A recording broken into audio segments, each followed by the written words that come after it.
ilumine e nos conduza, e que esse Espírito nos mostre cada vez mais a direção do Senhor, e nele nós possamos confiar.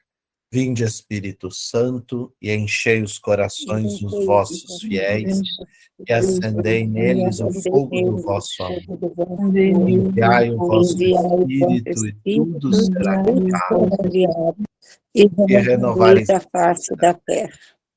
Oremos. Ó Deus, que instruístes os corações dos vossos fiéis com a luz do Espírito Santo, fazei que apreciemos retamente todas as coisas, segundo o mesmo Espírito, e gozemos sempre da sua consolação, por Cristo Senhor nosso. Amém. Pai, do Filho e do Espírito Santo. Hoje nós celebramos o dia de Santa Beatriz,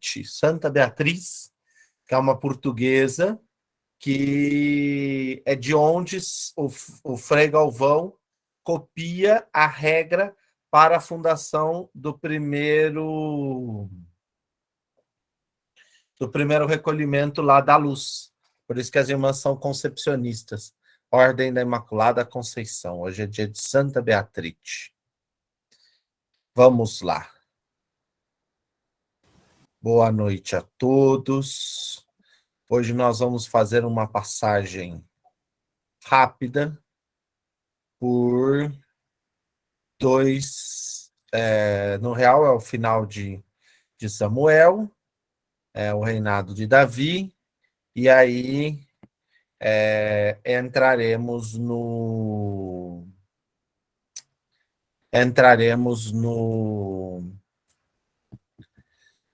nos livros de Reis, primeira e segunda Reis, né? Então partiremos de Davi, para Davi chegarmos até Reis. O Leonardo, a projeção está certa? Sim. Então tá já. Vamos lá. Então, retomando, né? O segundo livro de Samuel vai, em grande parte, narrar para nós o reinado de Davi. O que Davi fez em Israel para que se conseguisse concretizar a tão esperado domínio sobre a Terra Prometida. Lembremos que, desde que eles saíram lá do Êxodo, eles estão em busca dessa Terra Prometida. Chegam nela com Josué, entram, e aí vão começar a conquista. Depois o livro de Juízes vai mostrar um pouco os problemas existentes nessa conquista. O primeiro livro de Samuel continua com essa perspectiva, e agora o segundo livro de Samuel, Davi vai se tornar aí o grande conquistador de toda a terra de Judá, né? Ele vai consolidar aí a construção dos reinos. No real, o que Davi vai fazer é que ele vai ser um grande líder entre as 12 tribos. Lembremos sempre que, quando nós falamos de território nesse tempo, não existe essa delimitação que existe hoje, com regras para dizer a linha por onde passa tal território e tal território. O que acontece é o domínio. E esse domínio vai ser a marca aí que subjuga aquela região, e a partir daí a pessoa se torna o rei ou o representante ou o principal dentro daquela realidade, né? O que eu queria que vocês pegassem é o segundo livro de Samuel, capítulo 5, versículos de 6 a 12, que vai ser chamado A Tomada de Jerusalém. Então, pela primeira vez, nós vamos ter agora Davi entrando em Jerusalém e consolidando em Jerusalém o reino de Deus, o reino de Israel. Ou seja, ali vai se construir todo esse ideário de reino. Jerusalém, então, é chamado de Monte Sião. Uma colina encantadora, vai dizer o texto, né, o Salmo, que é onde se edifica essa cidade. E Jerusalém, então, vai ser um pouco o centro desse reinado. Nada que ela se diferencie, mas em todo o conjunto da literatura, Jerusalém se torna a grande sede do reino de Judá. E como a história é contada pelo reino de Judá, é claro que ela vai reforçar ela mesma, né? Se a história é contada por aquele que que está querendo se salvaguardar, né? A criancinha chega para a mãe e diz: Mãe, eu acertei 5 questões da prova. Olha que beleza. E a mãe pode ficar feliz e pronto. Ou pode perguntar: quantas questões tinha, filho? E ele pode dizer 20. Ou seja, quando sabe que tem 20, 20 com 5, quer dizer que ele acertou só 1/4 da prova. Ou seja, a nota foi baixa. Mas ele pode dizer com toda alegria que ele acertou 5, desde que eu não saiba quantas provas, quantas questões tem. Então, o reino que conta, o reino que escreve o texto bíblico é o reino de Judá. Se é o reino de Judá, eles contam aquilo que eles têm como maior e melhor, como sendo o centro do mundo. Então, por isso que Jerusalém, que é a capital do reino de Judá, né, que é a principal cidade deste reino, se tornará aí a grande Jerusalém. O texto diz assim: Davi marchou então com seus homens sobre Jerusalém contra os jebuseus que habitavam a terra. E esses disseram a Davi: Não entrarás aqui a não ser que afastes os cegos e os aleijados, como para dizer: Davi não entrará aqui.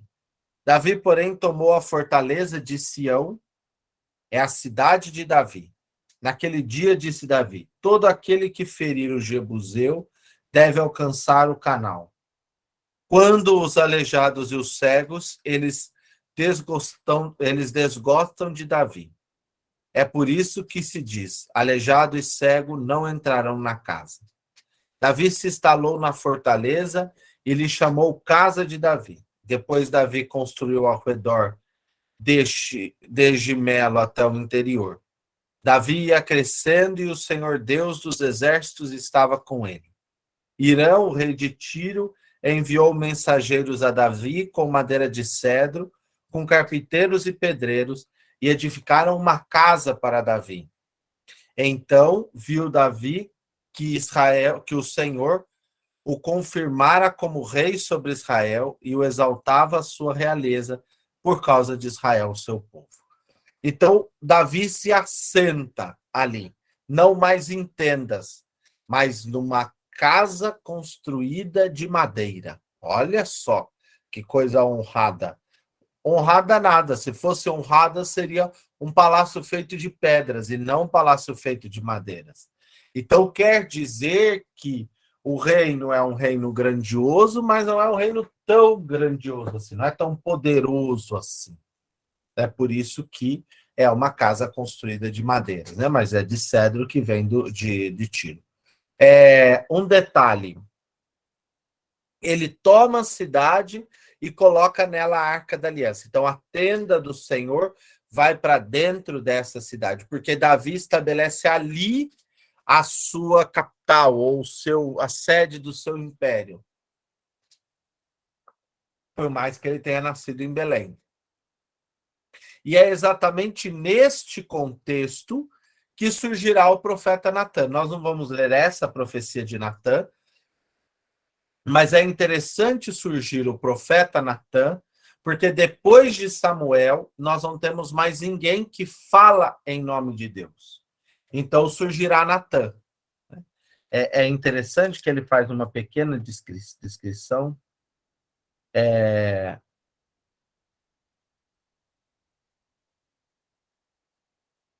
Natã vai procurar Davi, porque a arca vive numa tenda e Davi vive numa casa. Então, como? Por que não existe um templo, uma casa para o Senhor? E Natã vai consultar o Senhor, e o Senhor vai dizer que não será Davi que irá construir essa casa, e sim o seu filho. É o descendente de Davi que construirá o grande templo de Davi. Mas existe uma outra profecia de Natã que é mais interessante. Essa nós vamos ler. Vamos lá para 2 Samuel, capítulo 11. Davi tem um séquito muito grande, mas ele vai se apaixonar por uma mulher. Vamos lá. Verso 1. No retorno do ano, na época em que os reis costumavam fazer guerra, Davi mandou Joabe e com ele seus servos e todo Israel, e eles massacraram os amonitas e sitiaram Rabá. Mas Davi ficou em Jerusalém. Aconteceu que numa tarde, levantando-se da cama, Davi se pôs no terraço do palácio e do terraço avistou uma mulher que tomava sol, tomava banho. E era muito bela a mulher. Davi mandou tomar informações sobre aquela mulher e lhe disse: Ora, é Betsabeia, filha de Eliã e mulher de Urias, o heteu. Então Davi enviou emissários e a trouxeram. Ela veio ter com ele e ele deitou-se com ela, que tinha acabado de se purificar de suas regras. Depois ela voltou para sua casa. A mulher concebeu e mandou a dizer a Davi: Estou grávida. Então Davi mandou uma mensagem a Joabe, que era o seu chefe: Envia-me Urias o heteu. E Joabe enviou Urias o heteu. Quando Urias chegou, Davi indagou dele como ia Joabe e o povo e a guerra. Depois Davi disse a Urias: Desce à tua casa e lava os teus pés. Urias saiu da casa do rei e depois recebeu um presente do rei. Mas Urias dormiu à porta da casa do rei com todos os servos do seu senhor, e não foi para a sua casa. Informaram disso a Davi. Urias não desceu à sua casa. Davi perguntou a Urias: Não chegastes de viagem? Por que não descestes à tua casa? Urias respondeu: A arca, Israel e Judá habitam em tendas, e meu chefe Joabe e seus servos do meu senhor acampam em campo raso. Irei eu à minha casa para comer e beber e deitar-me com minha mulher? Por tua vida, por tua própria vida, eu não faria coisa assim. Então Davi disse a Urias: Fica hoje ainda aqui e amanhã te despedirei. Urias ficou ainda naquele dia e no dia seguinte em Jerusalém. Davi o convidou na presença, o embriagou e Urias saiu e deitou-se em sua cama, no mesmo lugar em que dormiram os servos de seu senhor, e não desceu à sua casa. Ou seja, Urias é um homem fiel naquilo que é o mandato dele. Na manhã seguinte, Davi mandou escrever uma carta a Joabe e remeteu por intermédio de Urias. Escreveu ele a carta: Coloque Urias no ponto perigoso da batalha e retirem-se deixando só para que seja ferido e venha morrer. Joabe, que supervisionava a cidade, pôs Urias no lugar onde ele sabia estarem os guerreiros mais valentes. Os que defendiam a cidade saíram para atacar Joabe, e houve vítimas na tropa entre os servos de Davi. E Urias, o heteu, morreu também. Então, a honradez de um se contrapõe, e olha que um é heteu, então quer dizer que ele é pagão, se contrapõe à desonra do rei. E é esse contraste que o profeta vai falar. 12:1. A história é belíssima. Eu acho uma das profecias mais lindas que tem, essa profecia de Natã. O Senhor mandou, 12:1. O Senhor mandou o profeta Natã falar com Davi. Ele entrou e lhe disse: Havia 2 homens na mesma cidade, um rico e outro pobre. O rico possuía ovelhas e vacas em grande número. O pobre nada tinha, senão uma ovelha.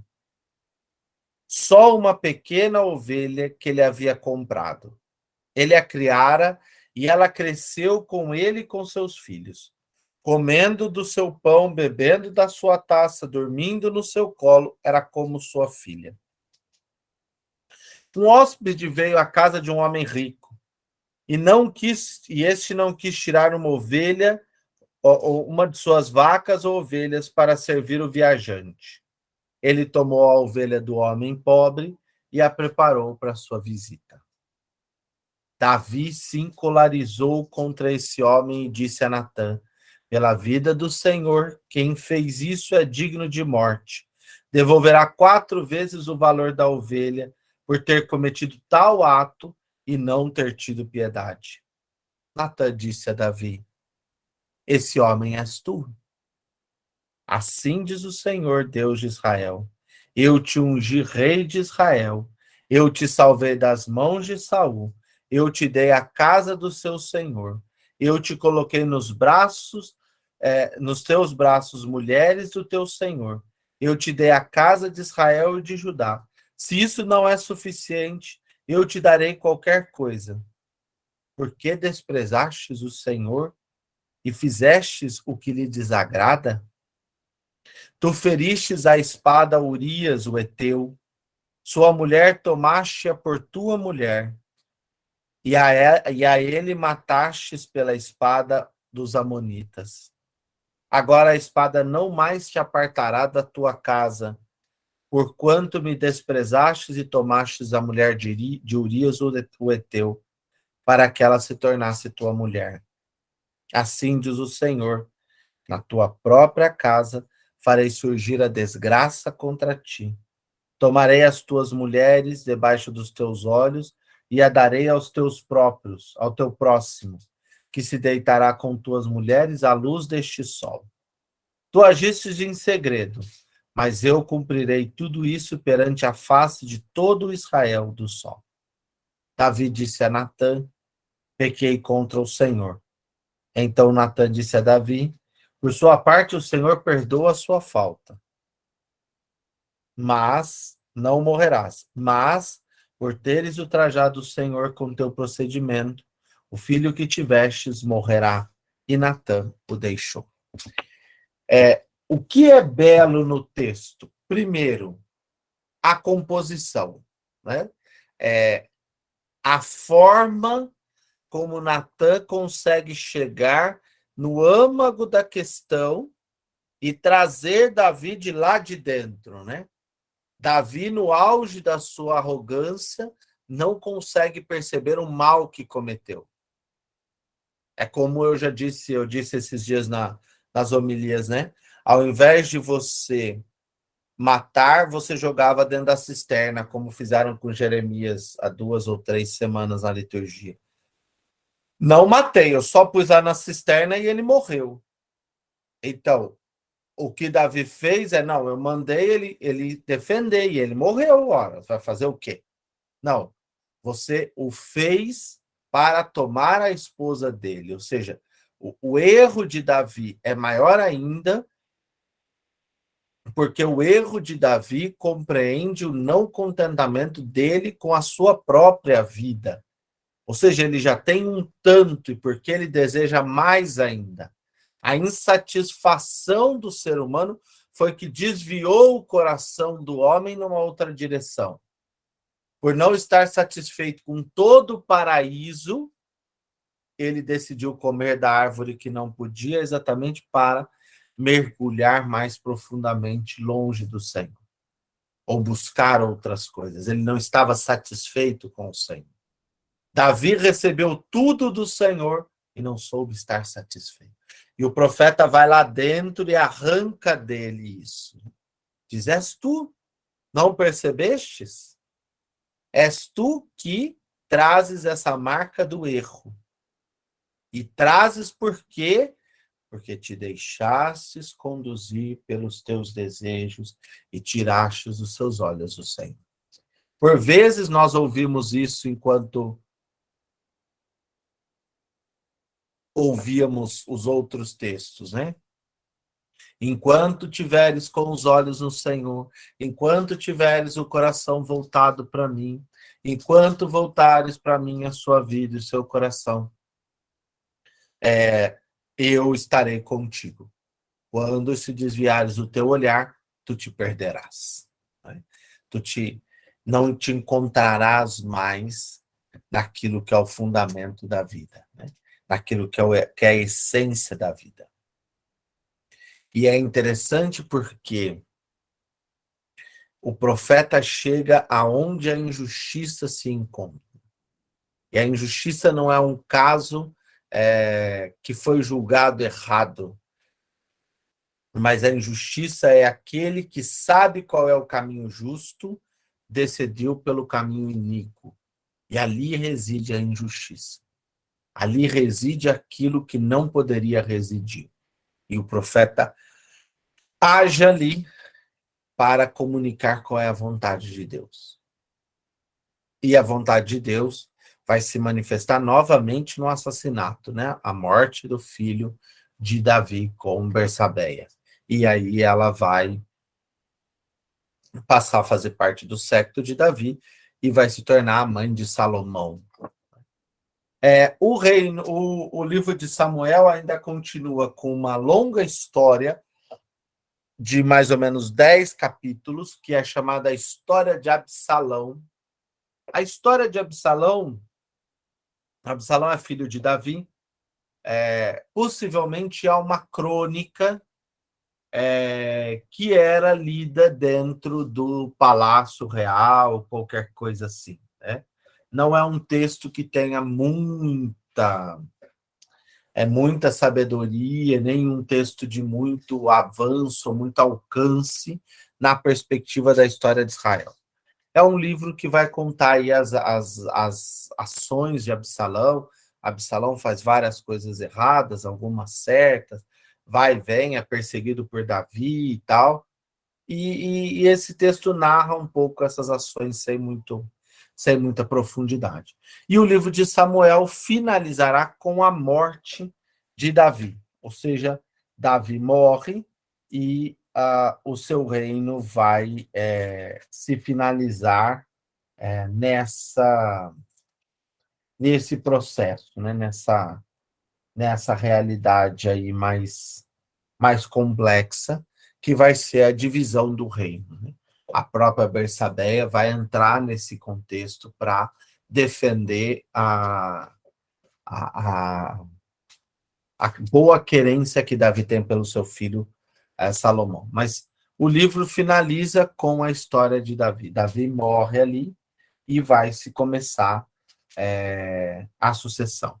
Existe uma curiosidade da qual a gente não pode encarar ao pé da letra, né? O reino de Saul durou 40 anos, o reino de Davi durou 40 anos, e o reino de Salomão durará 40 anos. Né? Então, a ideia do 40 é uma ideia bastante presente aí como uma construção nova, né? Em 40 anos, toda uma geração se constrói e se edifica. Morre toda uma geração e nasce uma geração nova, né? Então, um rei que reina 40 anos é um rei que reina por um longo período e forma toda uma nova geração, né? Um novo projeto, uma nova perspectiva. Aí nós vamos para o livro de Reis, né? A rainha de Sabá está aí visitando Salomão e trazendo os presentes e se sente lisonjeada, né? O livro de Reis, como o livro de Samuel, não são dois livros, é um livro só, mas que dividiram em dois até para facilitar a leitura, mas nem sequer dividiram em Reino do Norte e Reino do Sul, não. É truncada a história aí nesse conjunto. Né? O que nós vamos ter nesse livro? A história dos reis de Judá e de Israel. Então, quando a gente vê Jeroboão de um lado e Reboão do outro, Jeroboão é o filho e a descendência de Salomão, de Davi. Reboão é a descendência de Salomão. Descendência de Davi em que sentido? Em sentido que o que deveria reinar em Israel não era Salomão, era o filho mais velho de Davi. Mas Davi deseja que Salomão reine. Então, o que Salomão faz? Expulsa o irmão que tinha o direito ao trono. E ele vai para onde? Ele vai para o Egito. Do Egito, ele gera um filho chamado Jeroboão. E Salomão gerará outro filho chamado Reboão. Quando, nós vamos ver isso no texto, quando vai se consolidar as tribos de Israel, se divide os reinos, né? E o reino ligado à descendência de Davi ficará no norte.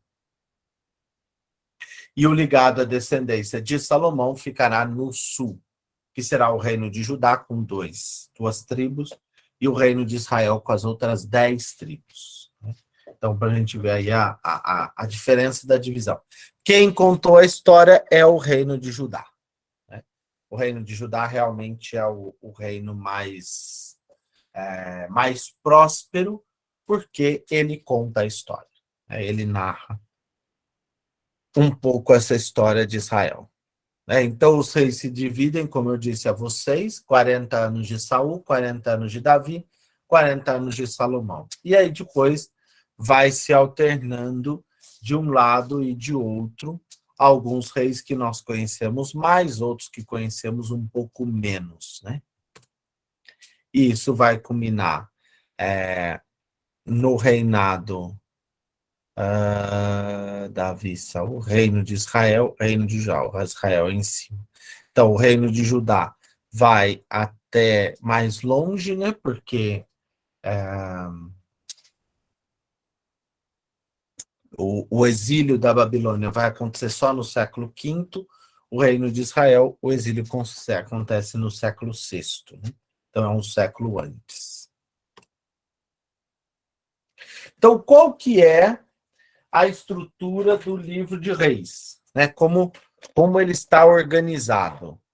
Primeiramente, a sucessão de Davi, depois o reinado de Salomão, que vai do capítulo 3 até o capítulo 11. Depois do reinado de Salomão, o cisma, a separação política e a separação religiosa. Aí vem duas histórias, das quais nós não trataremos hoje, mas começaremos a tratar na próxima aula, que é a história de Elias e Eliseu, porque aí nós vamos falar mais diretamente sobre a profecia e o que são os profetas. Aí depois teremos uma crônica sobre o reino de Israel até o seu fim sobre os assírios. Depois teremos uma crônica sobre o reino de Judá até o seu fim sobre os babilônios. Né? E vai se passando rei a rei, rei a rei, rei a rei. Por isso que nós sabemos todos esses reis, porque eles vão narrando no livro um rei atrás do outro. Né? Um rei vai se sucedendo ao outro na sequência. Por isso que vão dizer que o texto, o livro de Reis, é um livro histórico deuteronomista para contar esta história de Israel num único conjunto de reinos. Para tanto, deve-se ter utilizado um conjunto de histórias sobre os reis de Israel, ou os anais desses reis, os anais dos reis de Judá, ou seja, os livros que contam a história, né, o diário desses reis, e a história dos reis mais antigos, aí falando de Saul e Davi. Tudo isso foi juntado e por volta do exílio da Babilônia, 586, isso foi compilado num único livro chamado Livro de Reis, né? Porque ali na Babilônia acaba o reinado de Israel, o reinado de Judá, melhor dizendo, e o de Israel também, porque os reis são mortos e não tem mais reis na volta. Não sei se vocês se lembram quando se volta para a Terra Prometida, de volta do exílio, a partir de Ciro, se volta com um governador, que é Neemias. Esdras e Neemias, né, o sacerdote e o governador vão ser os que vão administrar agora, não é mais rei. Então, nós vamos começar do reinado de Salomão. Né? Primeiro, para aqueles que não sabem, Salomão casa-se com nada menos do que a filha do faraó do Egito. Olha que homem importante. E aqui que vem um detalhe, né? Porque o texto vai dizer: que Salomão se casou com o, a filha do faraó. Antes disso, há uma certa briga entre os filhos de Jacó, entre os filhos de Davi, para saber quem seria o sucessor. Nesta briga vai entrar uma mulher, que é a Bersabeia. A Betsabeia, que é a esposa do Urias, atual esposa de Davi. Porque ela vai dizer que Davi quer que Salomão reine. E, em virtude disso, vai caçar ali alguma briga com Adonias, que é o filho mais velho de Davi. E nessa briga, a Betsabeia vai conseguir aí driblar o Adonias, e o Adonias vai até morrer, e vai colocar Salomão como o rei de Israel. E Salomão irá unificar todo esse reino. Quer ver? Tá aqui, olha o reino. Esse cor-de-rosa que vocês estão vendo, possivelmente é o que Saul, segundo o que nos diz as escrituras, conquistou. O azulzinho é o território conquistado no tempo de Davi. Não só o norte, não só o centro, não só o norte, né? Mas começa pelo menos derrotando aí os fenícios, os filisteus, e vai se criar aí um grande Israel, vamos assim chamar, né? E esse grande Israel vai é, ser edificado ou ser conduzido por Davi nestes 40 anos. Né? Então é importante ter a ideia desse processo de expansão, né? E quando Salomão assume, o reino está dessa forma, né? Com essa organização. Então, os dois discutem e assumem Salomão, e Salomão se tornará o rei. Salomão se torna o genro do faraó, mas aí eu queria dar alguns destaques, talvez alguns textos interessantes. Um que é mais conhecido, talvez não precisaríamos ler, é o texto de 1 Reis 3, 4, 15, que Salomão, o Deus, pede a ele: o que pedires a mim, eu te concederei. E Salomão pede a Deus sabedoria. Possivelmente Salomão devia ter entre 12 e 13 anos. Então era um jovenzinho que vai pedir a Deus sabedoria, que a sabedoria de Deus o acompanhe e o oriente nesse caminho. Né? E aí nós vamos ter o texto das duas prostitutas. Vamos lá. Capítulo 3, verso 16. Então duas prostitutas vieram ter com o rei e apresentaram-se diante dele. Disse uma das mulheres: ó meu senhor, eu e esta mulher moramos na mesma casa. Eu dei à luz junto com ela, junto dela na casa. 3 dias depois de eu ter dado à luz, esta mulher também teve uma criança. Estamos juntas e não havia nenhum estranho conosco na casa, somente nós duas. Ora, certa noite morreu o filho dessa mulher, pois ela, dormindo, sufocou. Ela então se levantou durante a noite, retirou meu filho do meu lado, enquanto tua serva dormia, colocou-o no seu regaço, e no meu regaço pôs o filho morto. Levantei-me de manhã para amamentar meu filho, e o encontrei morto. Levantei-me de manhã para amamentar, mas de manhã eu o examinei e constatei que não era meu filho, que eu tinha dado à luz. Então a outra mulher disse: não é verdade, meu filho é que está vivo e o teu está morto. E a outra protestava: é mentira, teu filho é que está morto e o meu é que está vivo. Estavam discutindo assim diante do rei, que sentenciou. Uma disse: meu filho está vivo e o teu é que está morto. E a outra responde: mentira, teu filho é que está morto e o meu é que está vivo. Trazei-me uma espada, ordenou o rei. E levaram-lhe a espada. E o rei disse: cortai o menino vivo em duas partes e dai metade a uma e metade a outra. Então a mulher de quem era o filho vivo suplicou ao rei: por tuas entranhas. Se comoveram,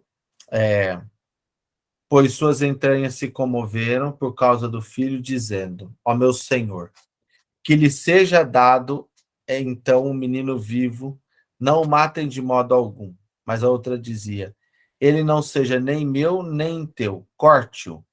Então o rei tomou a palavra e disse: Dai a primeira, a criança viva, não a matem, pois é a mãe, pois essa é a sua mãe. Todo Israel soube da sentença que o rei havia dado, e todos lhe demonstraram muito respeito, pois viram que possuía uma sabedoria divina para fazer justiça. Sendo jovem, Salomão cultiva aquilo que tem de mais precioso na vida como um todo. Salomão, a sabedoria. E a sabedoria é essa capacidade de refletir e bem pensar e achar o desígnio e o caminho correto, né? A sabedoria é saber discernir, saber separar e reordenar e colocar no caminho certo aquilo que deve ser feito. E essa sabedoria vem exatamente de Deus. Ela não é conseguida somente por bom trabalho, etc. E tal. É preciso também contar com essa graça de Deus. Salomão vai levar 7 anos para construir o templo de Salomão, possivelmente um dos mais bonitos que existiu, como diz a lenda. E ele era todo ornado em ouro, em prata, mas as diversas invasões foram corrompendo tudo isso. E 18 anos foram necessários para construir o palácio de Salomão. Aí, possivelmente, essa construção seja até mais suntuosa do que a construção do templo, né? O templo existia as regras de como deveria ser e pronto. O palácio, com certeza, vai ganhar aí um tom muito mais elevado, né? Nesse processo de construção.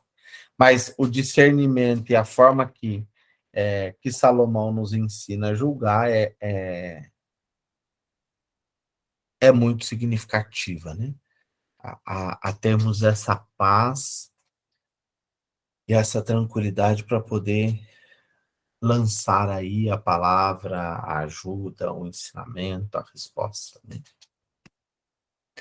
Então está aí o reino que Salomão vai manter, né? A oração diante de Salomão diante da arca e do templo é uma oração muito bonita, vale a pena ler, está no capítulo 8º da Primeira Reis, e ele realmente se põe a rezar e a pedir a intercessão pelo seu povo, a colocar-se diante desse Senhor. Qual é o problema de Salomão? As mulheres. Sempre tem que aparecer a mulherada no meio. Se elas não têm culpa, colocam culpa nelas para elas aparecerem e serem fuziladas. O que vai dizer o texto? 1 Reis 11, 1-13. As mulheres de Salomão desviaram o seu coração do caminho do Senhor.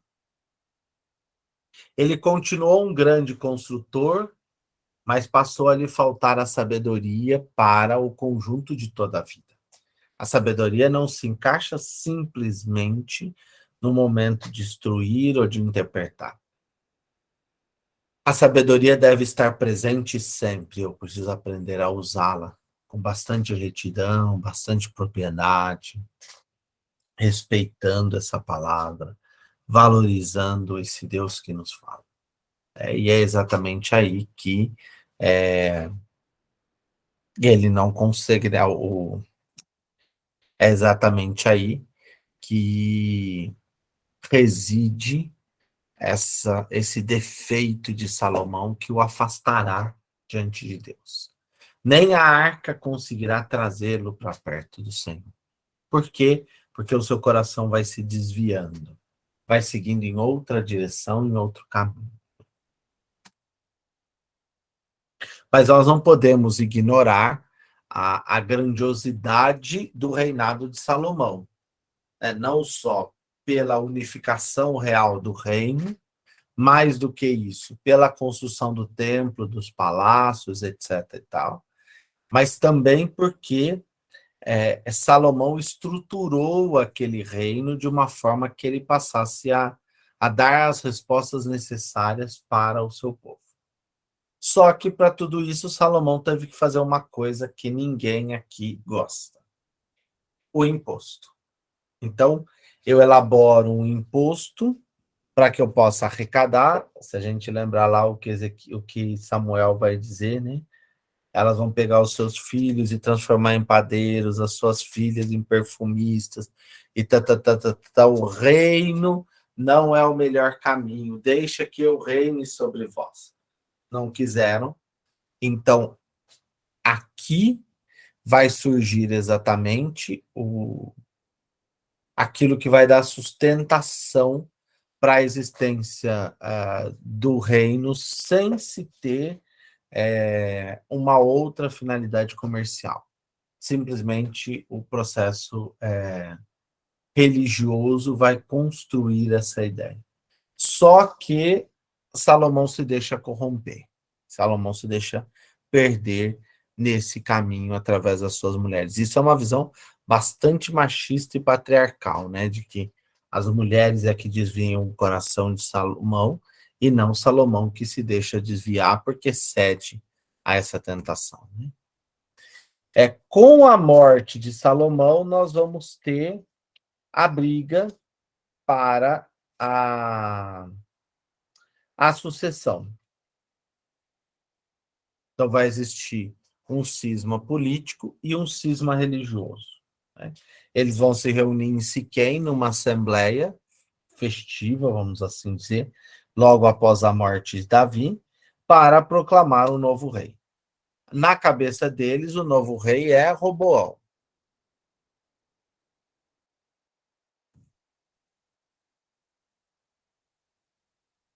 Roboão é o que ficará com o reino do sul. Né? Então, o projeto é este reino pertencente a Judá e o reino de cima pertencente ao reino de Israel. Dividirá o reino em duas partes para que possa melhor estudar e melhor se organizar. Né? Mas, independente disso, a ideia da divisão do reino é importante. Vamos lá para a Assembleia de Siquém. Roboão, capítulo 12, verso 1. Roboão foi para Siquém, pois foi lá que todo Israel se tinha congregado para proclamá-lo rei. Desde que Jeroboão, filho de Nabá, foi informado, ele ainda estava no Egito, para onde fugira do rei Salomão. Ele residiu no Egito. Mandaram-no colocar, e ele veio com toda a Assembleia de Israel. Disseram assim a Roboão: teu pai tornou pesado o nosso jugo. Agora alivias a tua dura servidão e o jugo pesado que nos foi imposto e nós te servimos. Ele respondeu: esperai 3 dias e depois voltai a mim. E o povo foi-se embora. Essa é a Assembleia.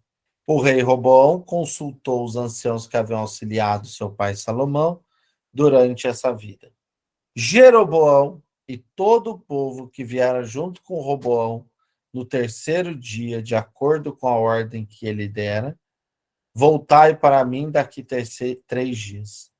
O rei respondeu duramente ao povo, rejeitou o conselho dos anciãos e, seguindo o conselho dos jovens, falou-lhes assim: meu pai tornou-se vosso jugo pesado e eu aumentarei ainda mais.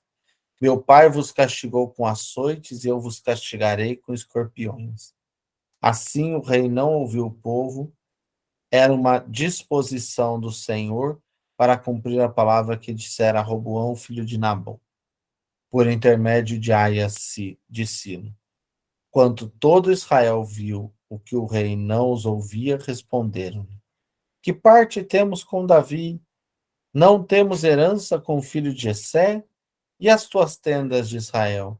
Agora cuida da tua casa, Davi? Ambos, o Jeroboão e o Roboão, vão começar a brigar e a discutir. E surgirão dois cismas. Um primeiro cisma é político, separa-se, e um segundo cisma é religioso, porque Roboão continua fiel ao Senhor e Jeroboão vai construir dois bezerros de ouro, né? Como se fosse inaugurar uma nova.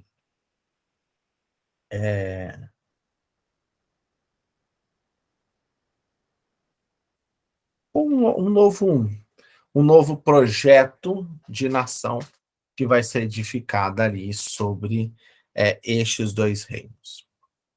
Então, como eu disse, depois da divisão do reino, vão surgir as histórias de Elias e Eliseu.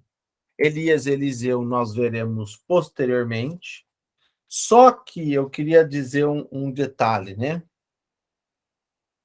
Os textos, eles não são tão interessantes exatamente porque eles comportam essa parte mais histórica, que às vezes não é de interesse de muita gente. Mas mesmo assim, nós vamos pegar os dois textos de Elias e de Eliseu para que a gente possa dar uma introdução ao que são os livros proféticos, para a partir daí trabalharmos a questão da profecia. Por quê? Tanto a história de Elias como a história de Eliseu são a história de profetas em Israel, e profetas que tiveram aí uma presença muito significativa dentro de Israel, que nós começaremos a ver na próxima semana. Então, o cisma político e religioso vai ser baseado nisso. E é interessante que os assírios vão dizer várias vezes para Israel que eles deveriam ceder a tudo aquilo que eles deveriam ceder aos reis assírios, que eles deveriam se adaptar, serem subjugados, e o próprio texto vai dizer, não, isso não existe, e não tem sentido ficar prolongando essas coisas por tanto tempo, né? Por mais que os dois aí ocupem um bom pedaço do livro de Reis, né? Vai até o verso 13, até o capítulo 13, exatamente aqui. A vitória que vai ter Eliseu aponta Elias a ponto de perder o reino, né? E Elias ser levado para junto do Senhor. Eliseu também terá muitos sinais dentro da estrutura do seu texto também, que está na segunda carta aos reis, e depois nós vamos ter uma breve crônica do reino de Israel até o domínio assírio, ou seja, um conjunto aí de como está construído este projeto para esse processo relacional de construção ali de Israel, até que os assírios vão tomar conta de tudo e conduzir ao que é hoje, né? Depois nós teremos a história do reino de Judá, que aí ela é mais detalhada, ela é mais trabalhada, ela tem uma sensibilidade maior, né? Eles contam a história da forma como eles querem. Então eles vão contar a reforma de Ezequias, Manassés e Amon, que são um desastre, depois a reforma de Josias, e finaliza com os últimos reis em Judá e a queda da Babilônia, né? Então, o conjunto do texto abarca esse reinado e vai dizendo um pouco sobre esses reis. Agora eu queria pegar com vocês, a mulher de Salomão não precisa. Vamos lá para a divisão.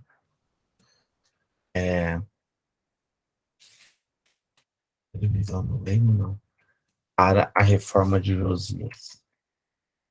Vai surgir um outro profeta que estará aí junto com Ezequias, né? E esse outro profeta, ele vem da parte de Deus, ele é chamado Isaías. O Isaías vai estar aqui como aquele que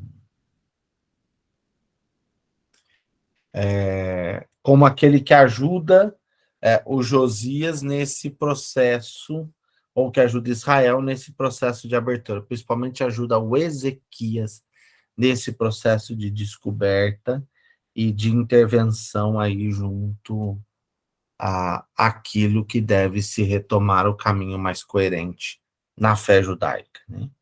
Então ele vai colocar aí o Josias vai colocar algumas reformas que trará de volta a importância de Israel para todo esse conjunto. Essas questões não vão.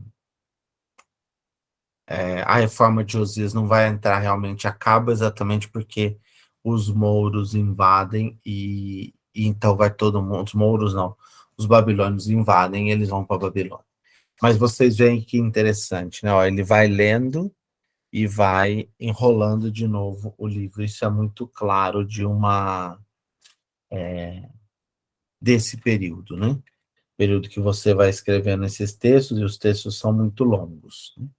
Mas a segunda carta aos reis, ou a segunda carta, o segundo livro de reis, vai trazer essencialmente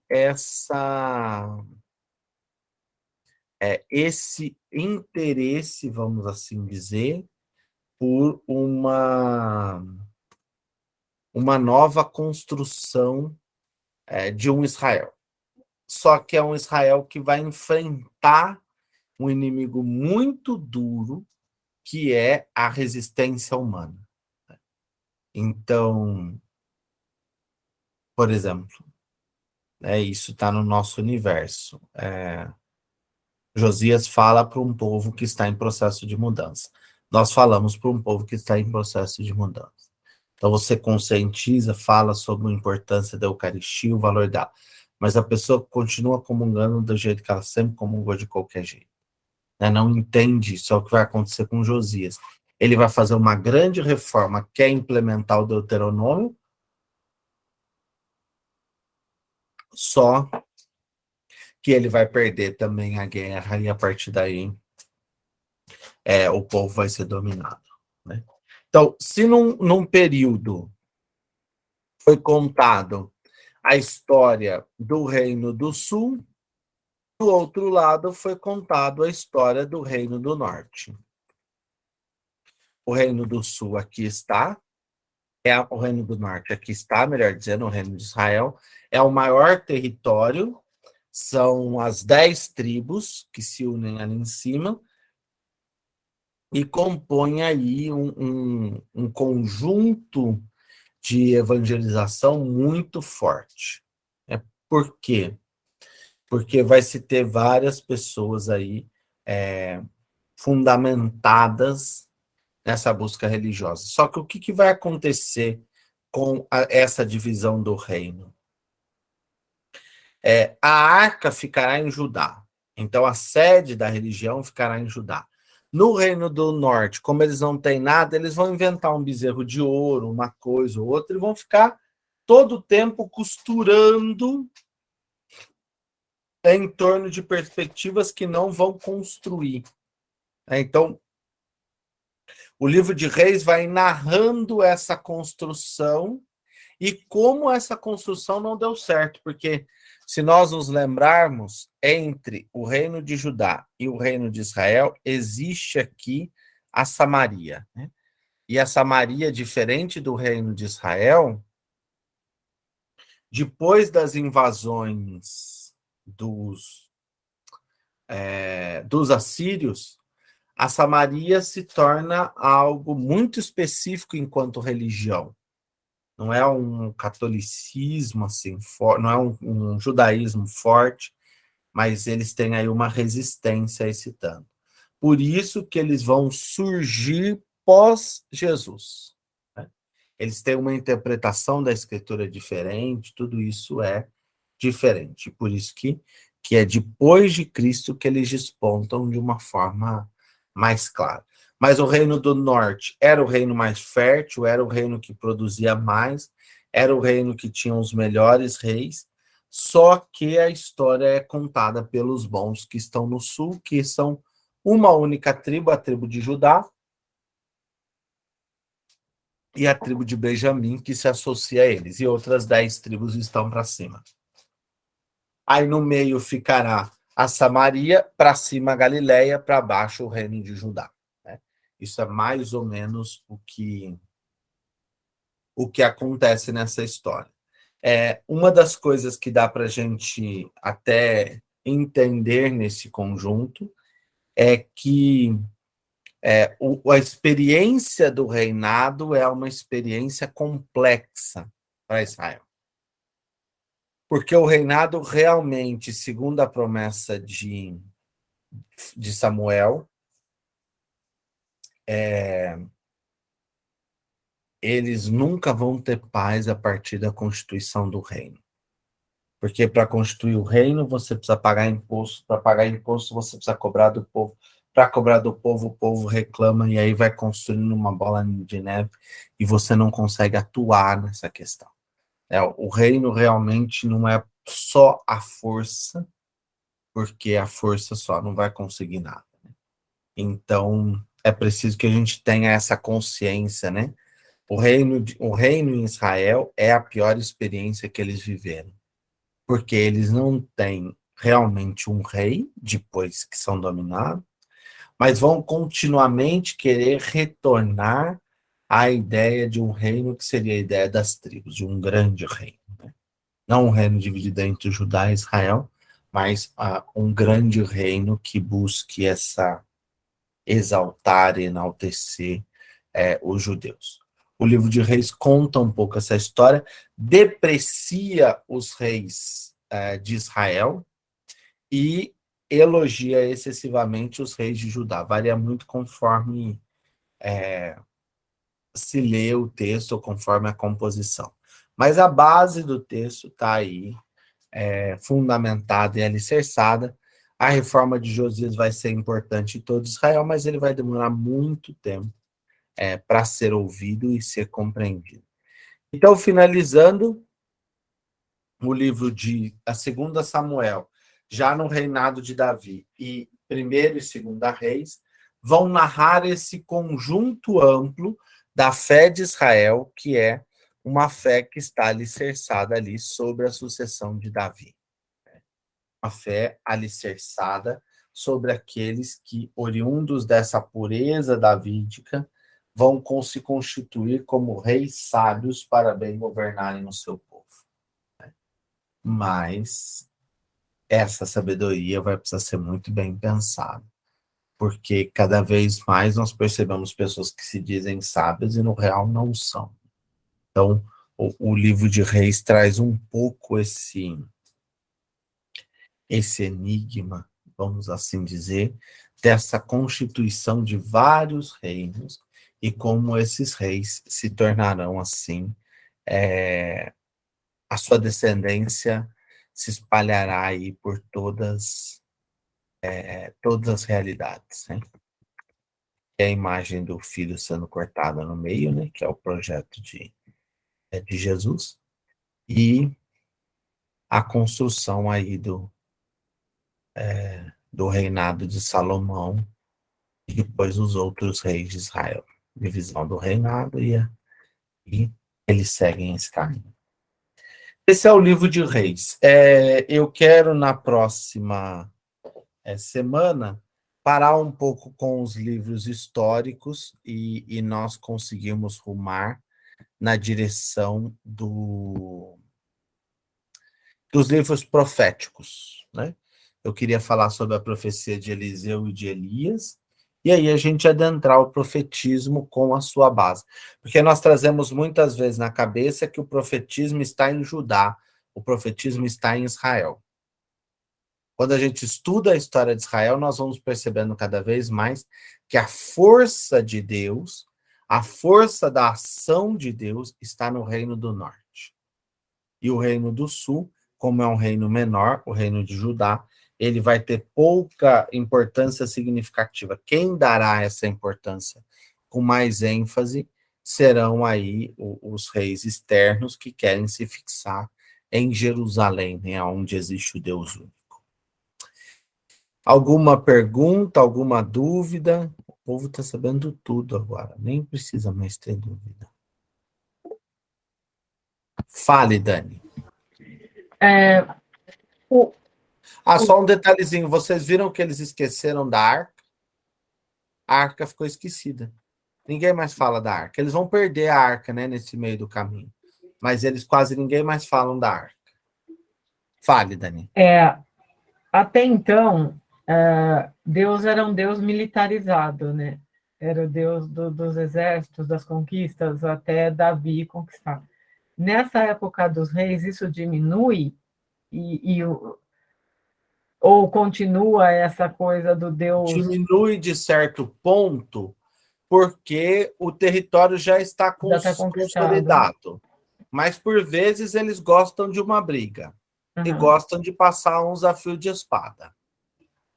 Então, eles entram em muita briga, porque o que vai acontecer neste período? Eu quis passar um pouco rápido, mas uma das coisas que vai acontecer são as alianças erradas.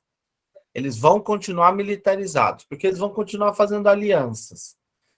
Lembremos, deixa eu abrir de novo aqui o mapa, só para dar uma explicaçãozinha aqui. Eu não sei se aqui eu tenho um mapa que vai ser visível isso. Deixa eu ver se o que está aqui vai dar para ver. Esse daqui talvez dá para ver. Deixa eu compartilhar. O que a gente precisa entender é que Israel é um nadinha. Israel é esse nadinha que aqui está, né?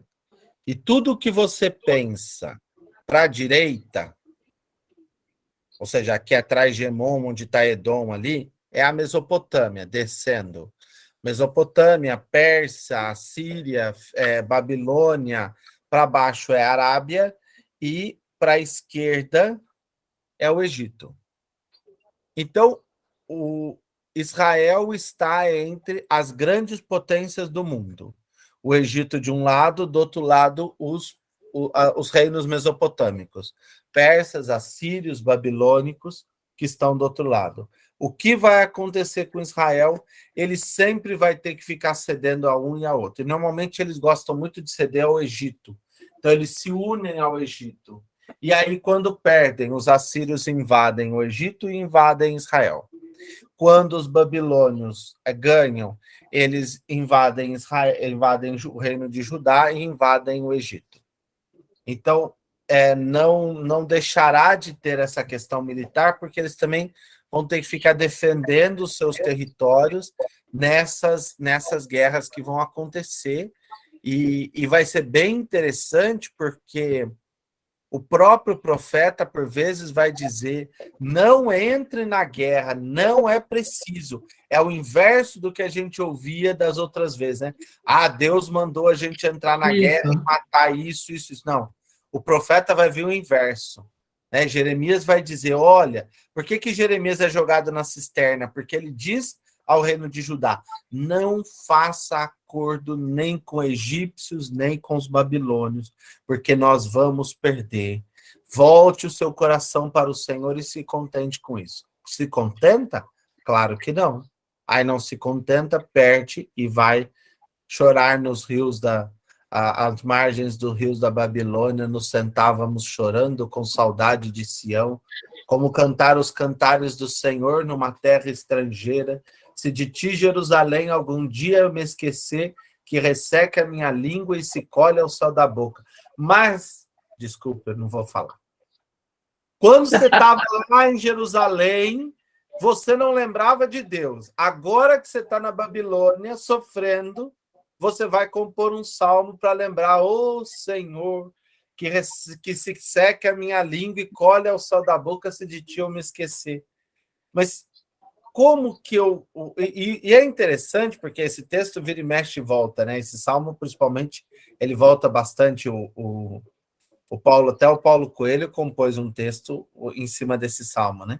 Mas como é difícil perceber a presença do Senhor. Davi tinha tudo. Você viu o que o profeta vai dizer? Você tinha tudo. Por que que você foi querer a mulher do Urias? Por que que você não se contentou com isso? Você foi lá, roubou e matou Urias pela mão dos amonicitas. Então, você se deixa corromper muito facilmente. Por quê? Porque não tem o coração voltado para Deus. É o grande problema de todo o período de Israel. E os profetas, que é o que nós vamos começar a ver agora, que eu acho que eles são mais interessantes, eles vão ficar gritando isso a todo momento. Volta o seu coração para o Senhor, volta a sua vida para o Senhor.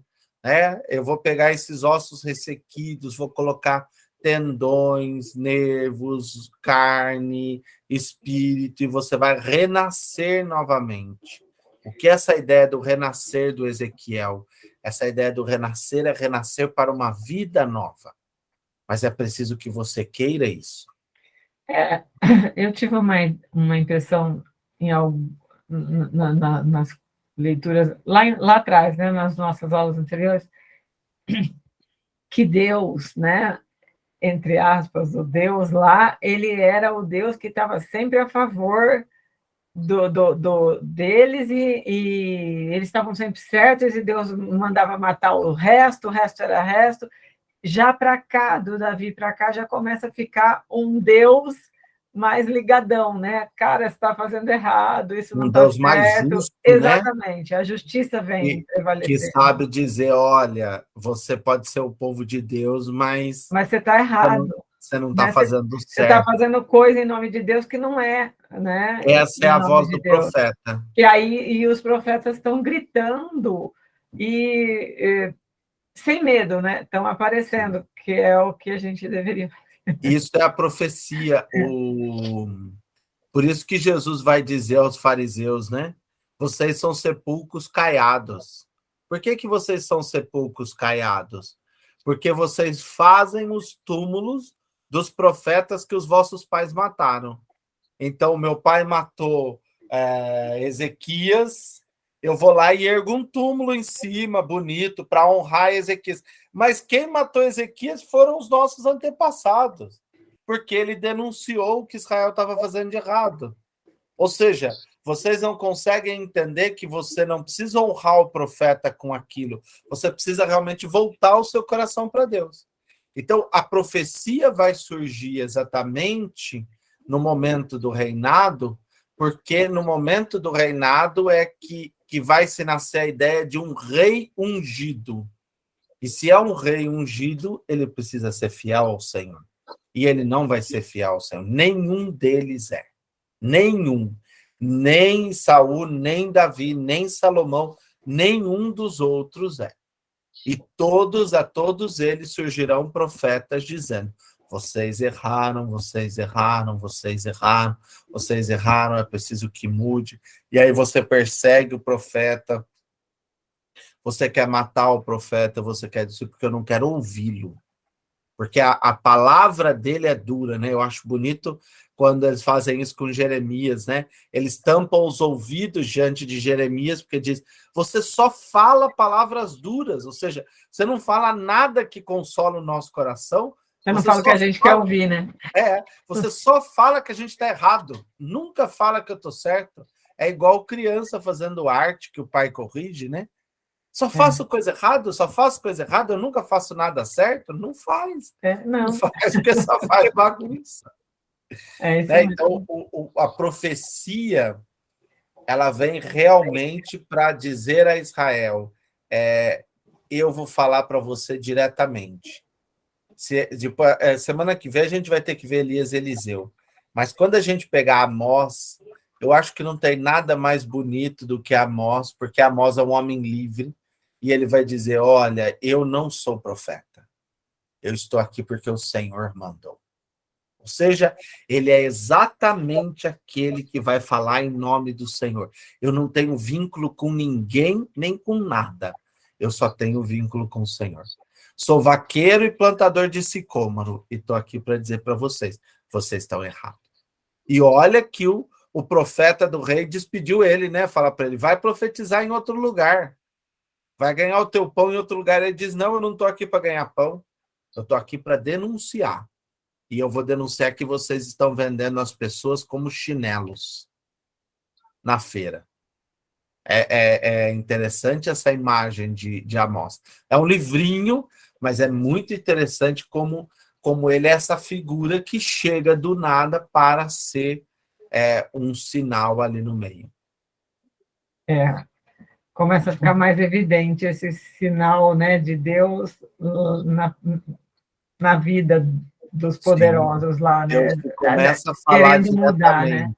E é o que Jesus vai concretizar isso. É o anúncio, né, de Jesus, né, que vai ser, quer dizer, por eles isso vão que Jesus é um grande profeta, João Batista é um grande profeta, e Jesus vai ser realmente a encarnação da própria palavra de Deus, né? Já que vocês não ouvem os profetas, agora vão ver se vocês ouvem o meu filho, né? Sim. Lembra da parábola? Primeiro mandou mensageiros para ir buscar o dinheiro, não pagou. Depois mandou isso, não pagaram, eles mataram. Aí mandou o filho, eles mataram. Também. É bem esse o caminho percorrido. O caminho da iniquidade ou do orgulho. Sim. Por isso que eu gosto de dizer que o pecado original é o pecado do orgulho. Para mim, o pecado original está sentado em dois pecados fundamentais que nos afligem cotidianamente. Primeiro, o pecado do limite. Nós somos limitados. A nossa vida acaba ali, olha. Naquela esquina ela pode ter o seu fim. Qualquer dia e qualquer hora. Eu agora que vivo numa paróquia que tem um hospital, eu vivo isso cotidianamente. Eu acho assim, como é marcante você chegar.